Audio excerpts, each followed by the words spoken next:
Hello दोस्तों, कैसे हैं आप। हम पढ़ रहे हैं प्रोजेक्ट मैनेजमेंट। इस लेक्चर में हम देखेंगे प्रोजेक्ट इंटीग्रेशन मैनेजमेंट। ये फर्स्ट नॉलेज एरिया है प्रोजेक्ट मैनेजमेंट का। जैसा कि हम 10 नॉलेज एरियाज के बारे में डिस्कस कर चुके हैं, तो हम इस लेक्चर में हमने बात की थी कि 10 नॉलेज एरियाज होते हैं, तो जिनको हम वन बाय वन देखेंगे। तो आज हम देखेंगे प्रोजेक्ट इंटीग्रेशन मैनेजमेंट। ये वैसे हमारा लेक्चर नंबर 6 है।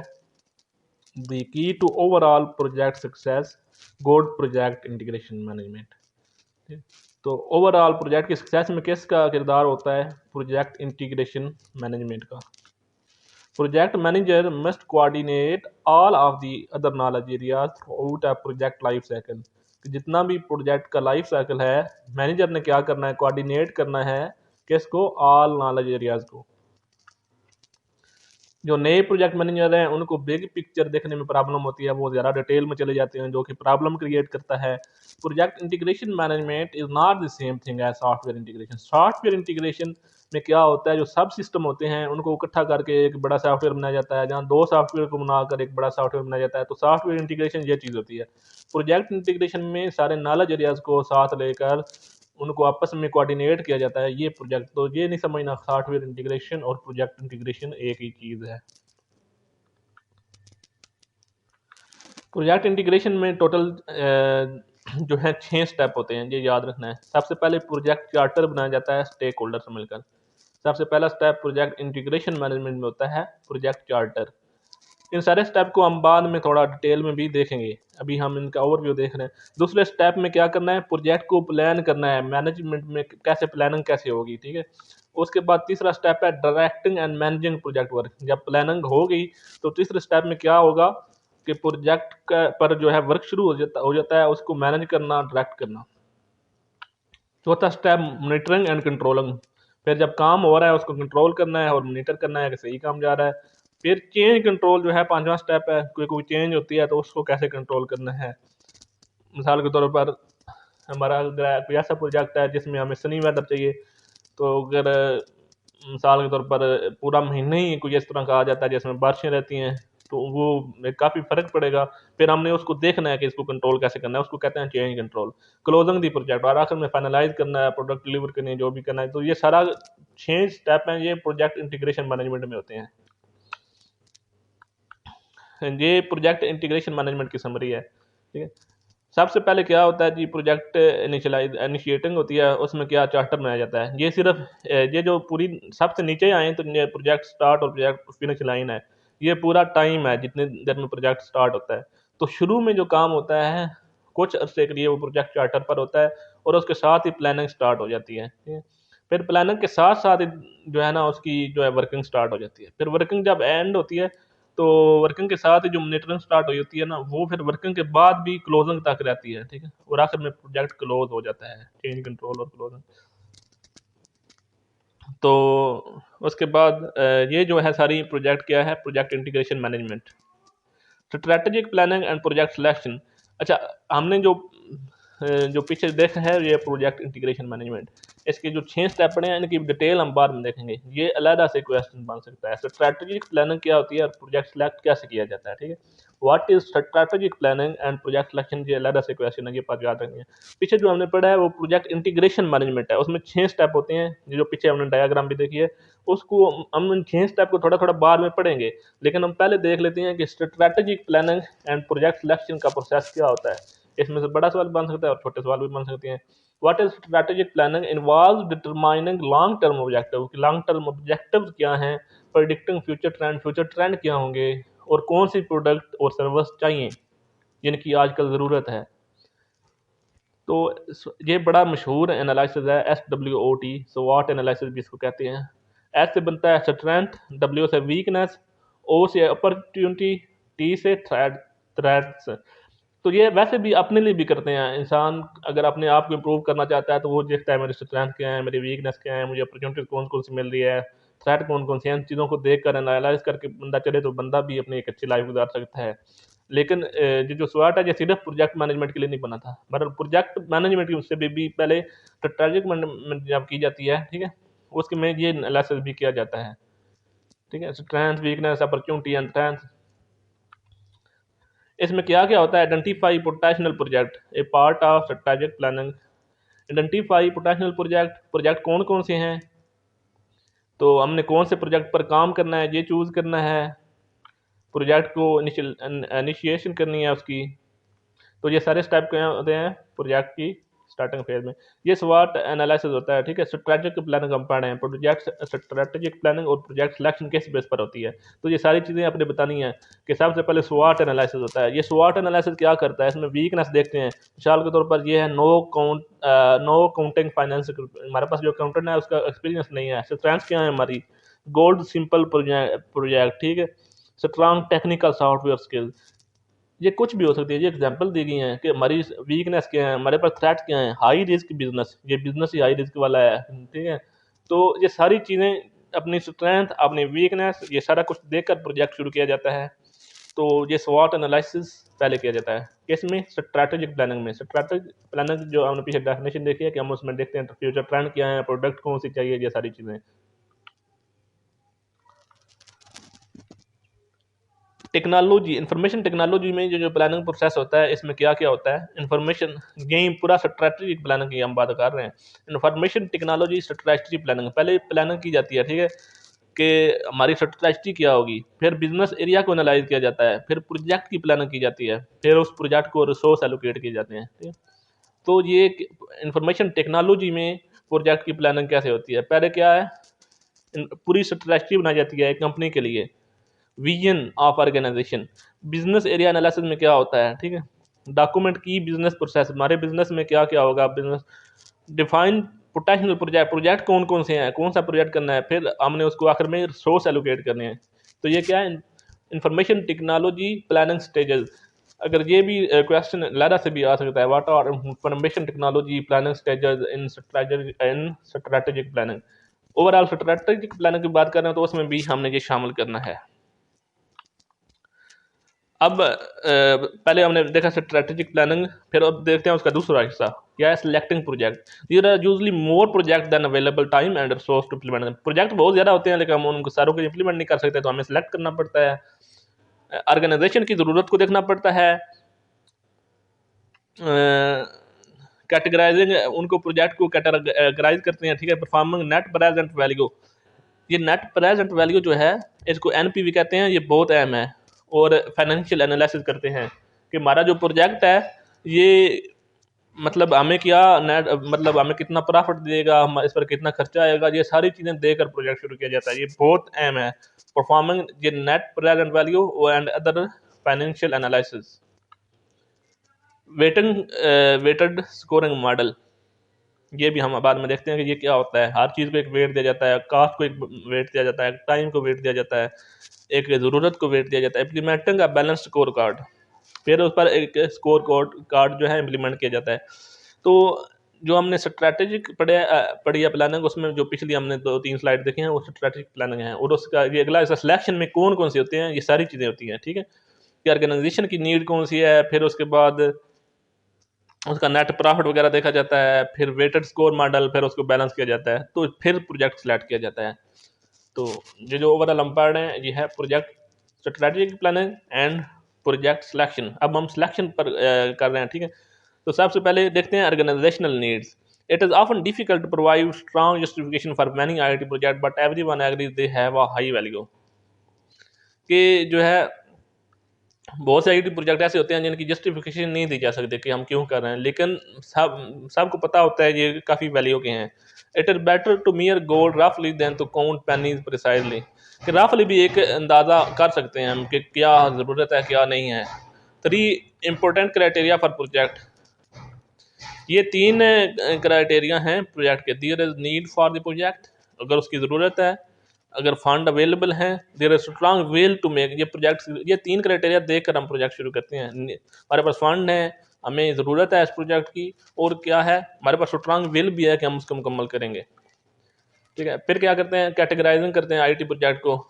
One categorisation whether the project address, project कर क्या रहा है, हमारी जो हमारे पास कोई प्रॉब्लम आ गया कंपनी में उसको कर रहा है, कोई हमारे पास प्रोडक्ट बनाने की अपॉर्चुनिटी आई है, हम उसको कर रहे हैं, या हमें कहीं ज़रूरत पड़ी है, मिसाल के तौर पर गवर्नमेंट कहती है, डायरेक्टिव आ गया कि आप ये काम करें, अपनी कंपनी में ये चेंज करें। मिसाल के तौर पर ये अभी ब्रिक्स बनाने वाली जो कंपनियाँ हैं, ये अभी स्मोक जो इनमें से जो खारिज होता है, उन्होंने कहा है ये अपनी जो चिमनियाँ हैं ये ऊंची करें, ताकि स्मोक जो है नीचे मतलब जहाँ हम सांस लेते हैं वहाँ ना फैले।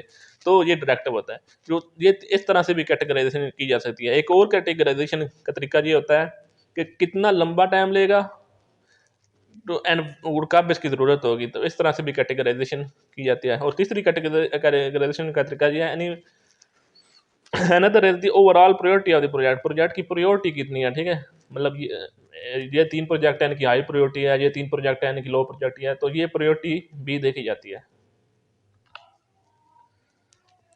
हमने क्या क्या देख लिया, सबसे पहले हमने देखा कि ऑर्गेनाइजेशन नीड, फिर हमने उसको कैटेगराइज कर लेते हैं कि कौन से मतलब हमें प्रॉब्लम है, डायरेक्टिव है, क्या है, फिर उनको प्रायोरिटी भी हम देख सकते हैं कि कौन सी प्रायोरिटी है, ठीक है। फिर हमने फाइनेंशियल एनालिसिस करना है। ये मेरे ख्याल में सबसे अहम स्टेज प्रोजेक्ट की फाइनेंशियल एनालिसिस होती है, क्योंकि हर प्रोजेक्ट जो है उसमें फाइनेंस की ज़रूरत होती है। अच्छा, सबसे पहले नेट प्रेजेंट वैल्यू काउंट की जाती है। Net present value current worth with respect to a discount rate. Discount rate क्या होता है? अगर आज हमारे पास $5 हों तो वो 3 साल बाद, मिसाल के तौर पर हम ये अंदाज़ा लगाते हैं कि उनकी वैल्यू $15 हो जाएगी, जिनके अगर हम उनको इन्वेस्ट करें, तो अगर हम ये अंदाज़ा लगाएं कि हमें 3 साल बाद $12 जो है प्रॉफिट हो रहा है, तो वो यानी कि हमारे जो असल में हमारे पैसे होने चाहिए उससे कम प्रॉफिट हो रहा है। तो डिस्काउंट रेट ये होता है कि जितना हमारा पैसा अगले साल आएगा, या जो पैसा हम अभी इन्वेस्ट कर रहे हैं लेकिन लगेगा अगले साल, ठीक है, तो वो उसकी कीमत कम हो जाती है, कि पैसा पड़ा पड़ा कम हो जाता है। तो अगर हम किसी चीज़ का प्रॉफिट कम करते हैं ना, तो उसमें से डिस्काउंट रेट कम करके उसका अंदाज़ा लगाते हैं, ठीक है। इसको हम आगे मज़ीद देखेंगे। डिस्काउंट रेट क्या होता है? पैसे की वर्थ कम होती है, ठीक है। पैसे की वर्थ कैसे कम होती है, ये हम अभी देखेंगे। और ये पहले से अंदाज़ा लगाया जाता है कि पैसे की वर्थ कितनी कम होगी और कितना हमें प्रॉफिट होगा, तो उससे क्या अंदाज़ा लगाया जाता है? एनपीवी, नेट प्रेजेंट वैल्यू करी जाती है, कि नेट प्रेजेंट वैल्यू से ये अंदाज़ा लगाया जाता है कि इस प्रोजेक्ट से हमें कितना प्रॉफिट होगा और कितना हमें खर्चा आएगा, वो सारी चीज़ें। रिटर्न ऑन इन्वेस्टमेंट, कि अगर हम इस प्रोजेक्ट पर 1,000 लगाते हैं, तो ऐसा तो नहीं है कि हमें 800 वापस आए, 200 हम खसारे में चले जाएं, या फिर 200 ऊपर आ जाए। तो ये सारी चीज़ें भी देखनी पड़ती हैं। पे बैक एनालिसिस, कि how long does it to take to recover the investment. हो सकता है हमने $1000 इन्वेस्ट किया तो 1 साल में ही हमारा 1000 वापस आ जाए, फिर बाद में प्रॉफिट ही प्रॉफिट हो। ये भी हो सकता है 3 साल में आए, तो ये भी एनालाइज किया जाता है। फाइनेंशियल एनालिसिस में ये 3 चीज़ें की जाती हैं, ठीक है। फिर ये बताया गया नेट प्रेजेंट वैल्यू होगा, इसको हम अभी देख लेते हैं। और ये जितना ज़्यादा होगा उतना अच्छा है। ये नेट प्रेजेंट वैल्यू निकाली गई है, ठीक है। ये हमारा प्रोजेक्ट 2 प्रोजेक्ट का बताया गया है। डिस्काउंट रेट 10% है, कि ये एक अंदाज़ा लगाया जाता है कि कैसे डिस्काउंट होगा।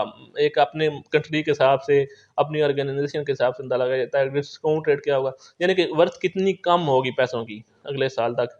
यानी कि क्योंकि हमने पैसे इन्वेस्टमेंट करने हैं तो उनकी वर्थ मतलब ज़्यादा होनी चाहिए। तो जो प्रॉफिट अगले साल हमें 1000 हो रहा है, वो यानी कि मतलब एक हमारा अंदाज़ा है कि वो फिर कम है, क्योंकि अभी जो 1000 हम लगा रहे हैं इसकी वर्थ तो वैसे भी बढ़नी थी, तो अगले साल फिर अगर हमें 1000 ही मिल रहा है तो फिर उसकी वर्थ वो नहीं है, वो उसकी वर्थ उससे कम है। कितने परसेंट कम है, ये अंदाज़ा लगाया जाता है। जब 10% है, एक कंपनी कहती है कि 10% वर्थ हमारी कम होती है, ठीक है। तो ये B1 में, ये एक एक्सेल शीट है, B1 में ये लिखा हुआ है 10%। ये प्रोजेक्ट 1 है, ये 5 साल चला है। ये प्रोजेक्ट 2 है, ये 5 साल चला है। बेनिफिट क्या है जी? पहले साल कोई बेनिफिट नहीं हुआ, दूसरे साल ये इस तरह चलते चलते जो है ना, 5वें साल में 5000 हुआ, इधर प्रोजेक्ट फिनिश हो गया। 14000 जो है हमारा, 14000 जो है हमारा बेनिफिट हुआ है। और कास्ट क्या हुई है? पहले 5000 थी, ठीक है, पहले साल, ठीक है। और फिर आगे ये अभी ये नेगेटिव में है, $5000 जो है ना पहले साल, ठीक है। ये कैश फ्लो यानी कि हमारा जो बेनिफिट हुआ है टोटल, क्योंकि कास्ट में से बेनिफिट को निकाला, तो कैश फ्लो क्या है? जितना हमारे पास कैश आया है, तो इसमें कैश आया नहीं बल्कि 5000 गया है, ठीक है, ये याद रखना है। फिर ये टोटल कैश आया है, फिर इसमें से ये निकाला है ना, यानी इन सब को ऐड किया है, तो ये माइनस वाला था, तो ये टोटल 5000 जो है हमारे क्या हुआ है, हमारा टोटल कैश फ्लो हुआ है, ठीक है, 5000। तो फिर क्या है, ये डिस्काउंट रेट के हिसाब से, ठीक है। ये B1 में, ये एक्सेल में फार्मूला है, अगर ये याद रख लेना, आपने पेपर में पूछा भी जा सकता है कि what is net present value formula. ये एक्सेल में फार्मूला है, एनपीवी B1। अब इधर B1 उधर अगर आपने B1 लिखना है तो उधर B1 में डिस्काउंट रेट लिखना है, इधर B1 की जगह आप डिस्काउंट रेट भी लिख सकते हैं, ठीक है। इधर B1 ये देखें, ये 10% यहाँ लिखा हुआ है, ये B1 है, ठीक है। B6 क्या है, B6 ये पहले साल जो हमारा कैश फ्लो हुआ है, ठीक है। तो ये सारा कैश फ्लो, ठीक है, रेंज ये देकर ये अगर हम निकालें तो एनपीवी निकल आता है। एनपीवी वैसे कैसे निकलता है इसको हम आगे देख लेंगे थोड़ा सा मजीद, लेकिन ये फार्मूला अगर एक्सेल में लगाएं तो इससे नेट वर्थ निकल आती है, ठीक है। अभी हमारे जो पहला प्रोजेक्ट है इससे ये निकली है 2316 एनपीवी, ठीक है। अब ये दूसरा प्रोजेक्ट है, इसमें भी इसी तरह बेनिफिट, कॉस्ट और B1 इसमें भी वही रखा है उन्होंने, ठीक है। और ये नीचे वाला कैश फ्लो, ठीक है। तो इसमें क्या हुआ है, टोटल हमारे पास सेम ही हुआ है, ठीक है। Note that total are equal but NPV are, इसमें एनपीवी ज्यादा है, ठीक है। एनपीवी क्या है, नेट प्रेजेंट वाले को, उसकी क्या वजह है, ठीक है। मतलब ये नेट प्रेजेंट वैल्यू निकालने का तरीका ज़रूरी नहीं है कि हमारे पास ये है ना टोटल इक्वल आए, हमें टोटल इनकम 5,000 हुई है, टोटल इनकम 5,000 हुई है, तो क्योंकि उसने जो है ना पहले साल जो है ना 5,000 लगा, ठीक है। तो उस इसकी वजह से उसकी जो है ना पहले साल कोई मुनाफा नहीं आया, तो वो जो इन्वेस्टमेंट थी उसने बड़े लेट मुनाफा दिया है।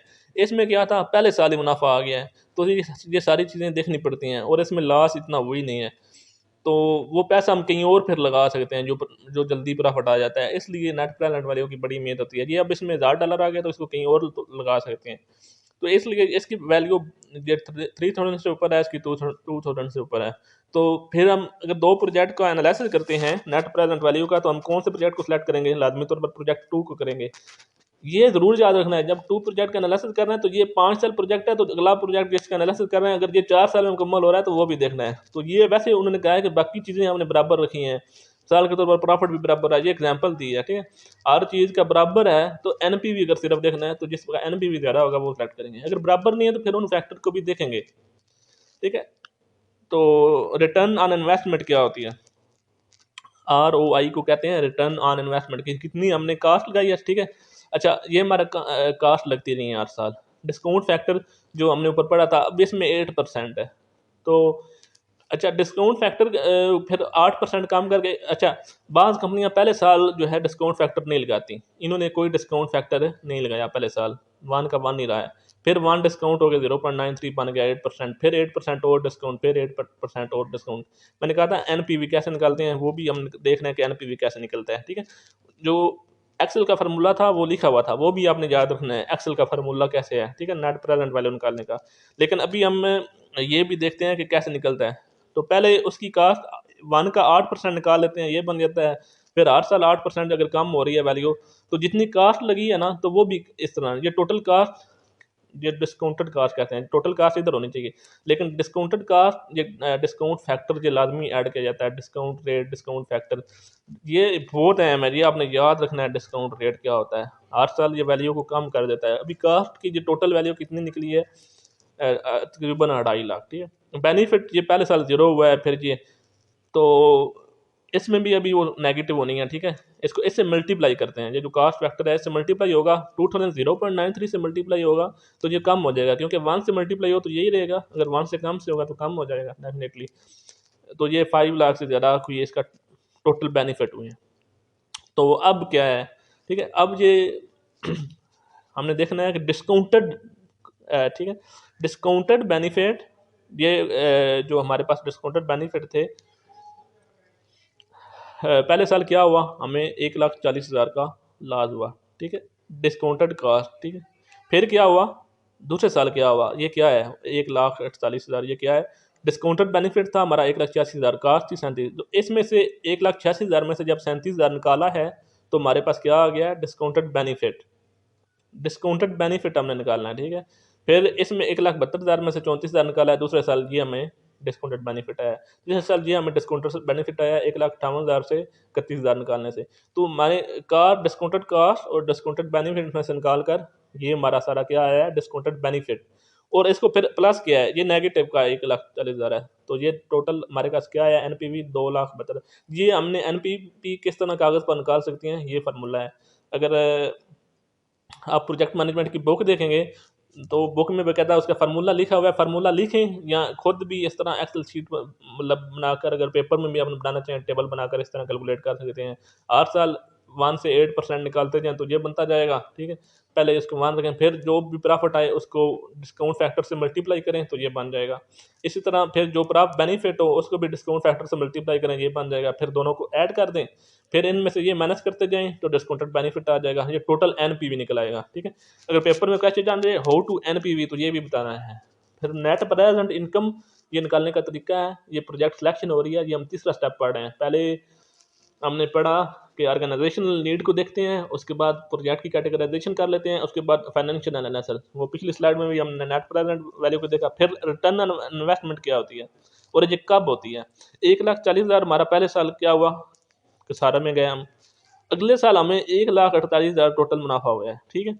और हमें फिर टोटल अभी तक कितनी इनकम हो गई है, 8,000 2 साल बाद। तो अब ये इधर से हमें क्या हो गया, पे बैक हो गया, ठीक है। पे बैक इन ईयर 1। पे बैक क्या होता है, पे बैक एनालिसिस भी पता है, मैंने बताया था करते हैं। 3 चीज़ें होती हैं फाइनेंशियल एनालिसिस में, पे बैक, एनपीवी, आरओआई। आरओआई, अच्छा अब इधर से रिटर्न ऑन इन्वेस्टमेंट इतनी आ गई है, अब जो भी आएगी वो ऐड होती जाएगी। 2800 में से अभी ये 8,800 में ये सारी ऐड होगी तो 1,46,000 बन जाएगा। फिर इसमें ये भी ऐड होगी तो इतना टोटल बन जाएगा। रिटर्न ऑन इन्वेस्टमेंट ये भी आरओआई है, ठीक है। लेकिन ये परसेंटेज निकालेगा कि कितनी आई है हमें, इन्वेस्टमेंट पर कितनी हमें रिटर्न आई है। रिटर्न 1,40,000 पर 2,72,000 बना है तो ये कितनी है। तो ये सारे पहले अंदाजा लगाए जाते हैं, बाद में एक्चुअल कितनी होती है ये बाद में, लेकिन ये प्रोजेक्ट शुरू करने से पहले इसका अंदाजा लगाया जाता है। ये एनपीवी कैलकुलेशन के बारे में वही चीज़ें लिखी हुई हैं जो हमने पढ़ी हैं कि कैसे एस्टिमेट किया जाता है, जो मैंने आपको टेबल में समझाया है। रिटर्न ऑन इन्वेस्टमेंट कैसे निकाली जाती है ये हमने देख लिया है। जितनी आरओआई या एनपीवी दोनों हायर होंगी उतनी ही हमें फ़ायदा होगा। एक ये चीज़ देख लें, इंटरनल रेट ऑफ रिटर्न, ठीक है। अच्छा, ये मैंने एक ये भी बात बताई है, कुछ जो कंपनियां हैं वो पहले साल में डिस्काउंट फैक्टर को कैलकुलेट ही नहीं करती। कुछ जो कंपनियां हैं वो पहले साल में डिस्काउंट फैक्टर को कैलकुलेट करती हैं। तो पेपर में भी अगर सवाल आए तो उधर लिखा होगा कि अगर पहले साल ही डिस्काउंट फैक्टर कैलकुलेट करना है या उसको ऐड करना है या अगले साल से होगा। तो ये पेपर में आपने एनपीवी या आरओआई निकालते हुए ये देख लेना है कि डिस्काउंट फैक्टर जो है या डिस्काउंट रेट जो है क्या वो पहले साल से उसमें ऐड हो रहा है या अगले साल से उसमें इंक्लूड होगा दूसरे साल से। और पहले साल को फिर ईयर 0 कर देना है। अगर पहले साल में डिस्काउंट रेट उसको 1 ही रखना है तो उसको ईयर 0 कर देना है। लेकिन अगर डिस्काउंट रेट उसमें शुरू हो गया तो उसको ईयर 1 कह देना है। इंटरनल रेट ऑफ रिटर्न, अच्छा ये निकाला जाता है किस तरह कि कितना हमें रेट्स के हिसाब से इंटरन रेट होगा, ठीक है। Can be calculated by finding the discount rate that makes the NPV equal to 0। अच्छा हमने क्या करना है, ये डिस्काउंट रेट नहीं होगा, ये इंटरनल रेट ऑफ रिटर्न नहीं होगा, लेकिन वो कह रहे हैं जिस तरह डिस्काउंट रेट होता है ना उससे वैल्यू कम होती है। तो हमने इतनी वो रेट निकालना है जिस पर वैल्यू वो 0 हो जाए, तो हमें वो परसेंटेज निकल आएगी। ये सिर्फ ये याद रख लें, आगे हो सकता है मजीद हम आने वाले लेक्चर में उसको कवर भी करें। अच्छा तो क्या है, हमने इतना डिस्काउंट रेट निकालना है जिससे एनपीवी जो हमने एनपीवी निकाला है नेट प्रेजेंट वैल्यू वो 0 हो जाए। तो फिर हमारे पास एक परसेंटेज आएगी, मिसाल के तौर पर 50% आ जाता है, 58% आ जाता है, ठीक है। तो जो भी आएगी ना वो इंटरनल रेट ऑफ रिटर्न होगा। तो ये भी जितना ज़्यादा होगा उतनी कंपनी जो है वो उस प्रोजेक्ट को ज़्यादा उठाएगी जिसका ज़्यादा इंटरनल रेट ऑफ रिटर्न आए।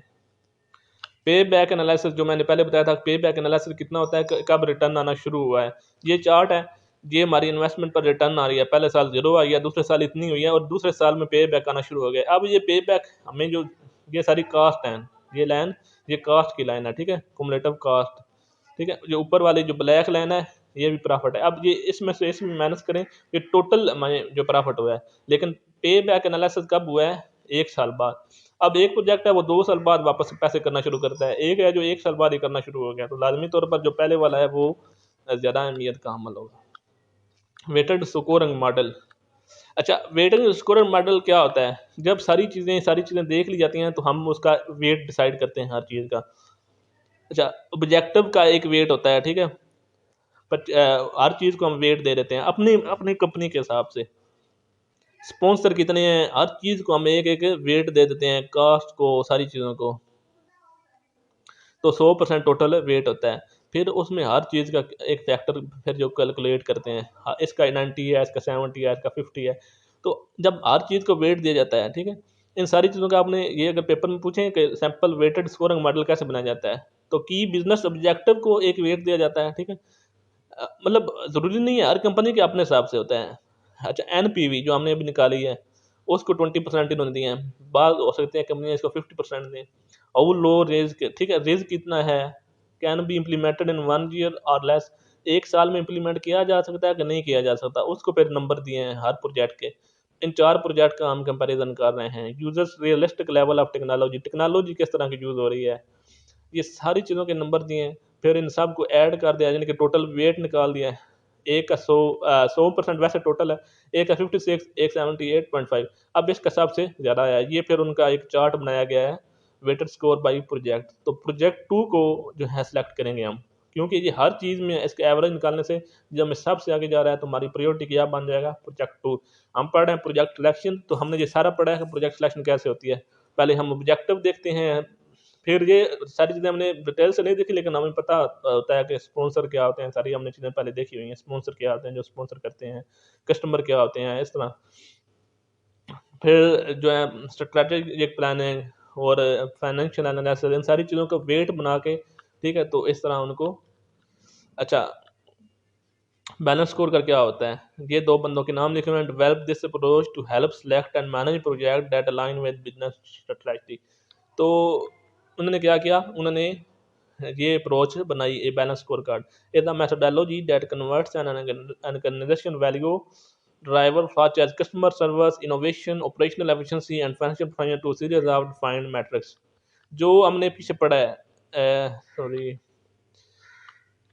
ये जो कास्ट निकली हैं, ये जो वेट दिया है हर चीज़ को, प्रोजेक्ट 1 में मिसाल के तौर पर हमने कस्टमर सपोर्ट को नंबर दिए हैं। ये नंबर किस बेस पर दिए हैं, ये वो कहते हैं किससे पता चलता है, बैलेंस स्कोर कार्ड से। और ये किसने बनाया था, रॉबर्ट कापलन एंड डेविड नॉर्टन ने।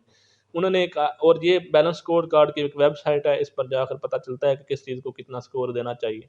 Methodology that converts the organisation value driver, कि वैल्यू क्या है, कितनी देर में कितने कितने। अब हम एक जोश जज्बा से प्रोजेक्ट कर रहे हैं, उस जज्बे को कितने नंबर देने हैं, तो ये नंबर देने का तरीका है स्कोर कार्ड। जिस तरह हम गेम में स्कोर कार्ड यूज़ करते हैं, उसी तरह इसमें भी स्कोर कार्ड यूज़ होता है।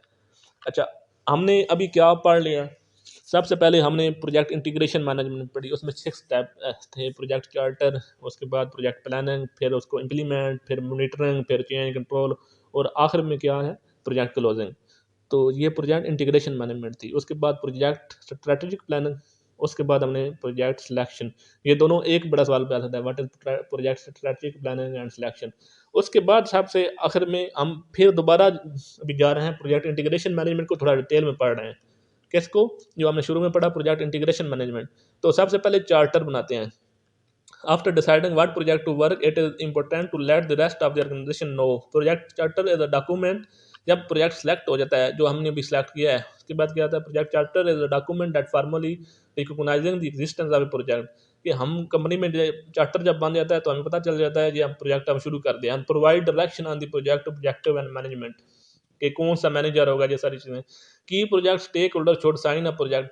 अच्छा, प्रोजेक्ट को साइन करना चाहिए बहुत सारे लोगों को। इनपुट क्या होती है, project charter, output from other processes, enterprise environment factor, organisational process. कि प्रोजेक्ट चार्टर में डेवलप करने के लिए इनपुट ये होती हैं। एक्सपर्ट जजमेंट होनी चाहिए। टूल क्या होते हैं, tool and technique, facilitation techniques. Output क्या होती है, प्रोजेक्ट मैनेजमेंट प्लान। ठीक है, तो जब प्रोजेक्ट चार्टर बनता है, उसमें ये जो इनपुट होती हैं, प्रोजेक्ट चार्टर हम एक देते हैं, ठीक है। उसमें क्या क्या होती हैं, आउटपुट फ्रॉम अदर प्रोसेस, जो हमने पहले उसको सिलेक्शन प्रोसेस है, उसकी आउटपुट उसमें शामिल होती हैं। इन्वायरमेंट फैक्टर उसमें शामिल करते हैं। ऑर्गेनाइजेशनल प्रोसेस एसेट्स उसमें शामिल करते हैं। फिर उसमें टूल एंड टेक्निक ये यूज़ होती हैं। और आउटपुट क्या होती है, प्रोजेक्ट मैनेजमेंट प्लान, जो कि इंटीग्रेशन मैनेजमेंट का दूसरा आगे प्रोसेस है। अच्छा, ये प्रोजेक्ट चार्टर बनाया हुआ है, ठीक है। तो इसमें ये सारी प्रोजेक्ट स्पॉन्सर भी जो, ठीक है, उसमें मदद कर रहा है। ये भी देखना, enterprise organisation plan, score management, collect requirement, define scope, plan schedule management, plan cost management, plan risk management, ये जो दूसरे नॉलेज एरियाज हैं, ठीक है। तो ये अभी क्या है, ये सारा प्रोजेक्ट चार्टर है। तो ये क्या बन रहा है, प्रोजेक्ट का एक प्लान बन रहा है, इसकी आउटपुट ये है, ठीक है। तो ये चार्टर में ये सारी चीज़ें डिफाइन की गई हैं, ठीक है, और इसकी आउटपुट क्या है, फिर आगे प्लानिंग में जाती है, जो दूसरा हम फेज पढ़ेंगे। प्रोजेक्ट इंटीग्रेशन में पहला चार्टर है, दूसरा प्लानिंग है। ए बिजनेस के एक स्टेटमेंट ऑफ वर्क, एग्रीमेंट्स, ये सारी चीज़ें क्या हैं, ऑर्गेनाइजेशनल प्रोसेस के इनपुट क्या है डेवलपिंग प्रोजेक्ट के लिए। मतलब चार्टर जब हम बनाते हैं तो ये सारी चीज़ें इनपुट में जाती हैं। प्रोजेक्ट चार्टर फॉर एंड ये सीक्वेंस इंस्ट्रूमेंट में, अच्छा ये किसी की एक एग्जांपल दी हुई है कि प्रोजेक्ट चार्टर हमने बनाया है, तो ये सारा एक प्रोजेक्ट चार्टर है, इसको आपने देख लेना है कि इसमें बजट इन्फॉर्मेशन है, प्रोजेक्ट मैनेजर कौन है ये लिखा गया है, प्रोजेक्ट की ऑब्जेक्टिव क्या है ये लिखा गया है, मेन प्रोजेक्ट की सक्सेस क्राइटेरिया क्या है। तो ये सारी चीज़ें प्रोजेक्ट में किस शामिल की गई हैं, एक सैम्पल प्रोजेक्ट दिखाया गया है किस तरह होता है, तो आपने इसको ज़रूर समझ लेना है कि ये सैम्पल प्रोजेक्ट, क्या आप वीडियो को पास करके भी इधर भी समझ सकते हैं कि सैम्पल प्रोजेक्ट जो है वो चार्टर क्या होता है। चार्टर फिर उसका अगले हिस्से में अप्रोच, हम अप्रोच कौन से यूज़ करेंगे, फिर रोल्स एंड रिस्पॉन्सिबिलिटी, इनको हम पहले कुछ लेक्चर में हम देख भी चुके हैं कि ये चीज़ें शामिल करते हैं, लेकिन इसको अब एक चार्टर बना कर एक फिर ये सारों ने साइन किया हुआ है। अब ये भी क्वेश्चन आ सकता है कि प्रोजेक्ट चार्टर को साइन करना चाहिए या किस किस को करना चाहिए, ये सारी चीज़ें हमने पहले भी कवर की हैं और पहले हम साथ साथ देख भी रहे हैं, तो आपने ये चार्टर ध्यान से देख लेना है कि इसमें क्या क्या चीज़ें शामिल हैं। रोल एंड रिस्पॉन्सिबिलिटी शामिल है, अप्रोच शामिल है, सिग्नेचर शामिल हैं, कमेंट्स शामिल हैं, उसके बाद इनपुट कौन कौन करेगा, ये सारी चीज़ें, और उसके बाद हम प्लानिंग पर आ जाते हैं। पहला इंटीग्रेशन मैनेजमेंट में चार्टर, दूसरा planning. A project management plan is a document use to coordinate all project planning documents and help guide a project execution and control. कि प्लानिंग से जैसे कि नाम से ज़रा प्लानिंग होती है कि प्लान को हमने प्रोजेक्ट को कैसे लेकर चलना है। इंट्रोडक्शन और overview of the project, description of how the project is organised, management and technical process used on the project, work to be done, schedule and budget information, ये सारी चीज़ें मैनेजमेंट जो है प्लान में शामिल होती हैं।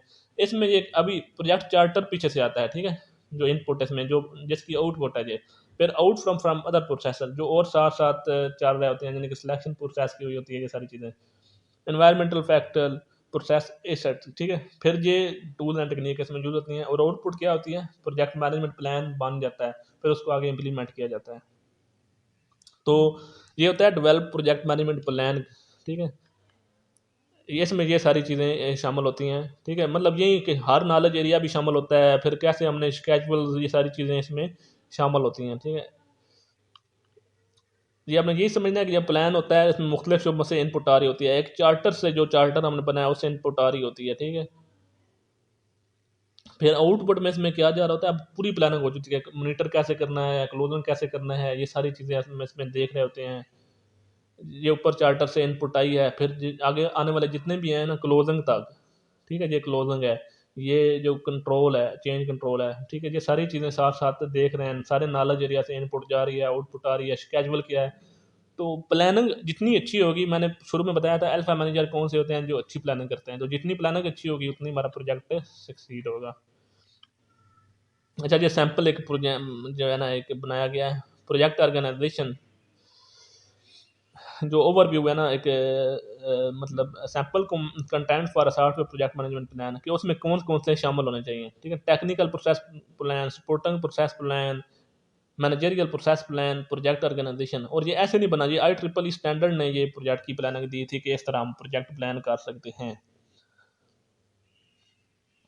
तो टेक्निकल प्रोसेस प्लान में कौन प्रोसेस मॉडल बनाया जाता है, मेथड, टूल, टेक्निक, ये सारी चीज़ें शामिल की जाती हैं। प्रोजेक्ट ऑर्गेनाइजेशन में external interface, internal structure, roles and responsibility decide की जाती हैं। तो ये अपने सारा देख लेना कि प्रोजेक्ट मैनेजमेंट कैसे होती है। हमने प्रोजेक्ट इंटीग्रेशन की दो चीज़ें कवर की हैं, जो बाकी जो है हम इंशाल्लाह नेक्स्ट वीडियो में कवर करेंगे। इसमें हमने क्या कवर किया है, एक प्रोजेक्ट चार्टर और एक प्रोजेक्ट प्लानिंग, आगे project implementing, monitoring and control, change control, और आखिर वाली जो थी वो क्या है, क्लोजिंग प्रोजेक्ट, वो सारी हम बाद में देखेंगे। सिलेक्शन एंड स्ट्रेटेजिक प्लानिंग हमने पढ़ा है, इस लेक्चर में पूरा क्वेश्चन वो हमने कवर कर लिया है। NPV बहुत अहम है, नेट प्रेजेंट वैल्यू काउंट करना, ROI, पे बैक, ये आपके पेपर के वाले से बहुत अहम है, ठीक है। और अगर आपने इस वीडियो को अभी तक लाइक नहीं किया तो लाइक कर दें, चैनल को आपने सब्सक्राइब नहीं किया तो लाजमी सब्सक्राइब कर दें, और कमेंट में अपना फीडबैक ज़रूर दें, कोई भी क्वेश्चन हो आपने कमेंट में मुझसे पूछ लेना है। बहुत शुक्रिया, गुड बाय।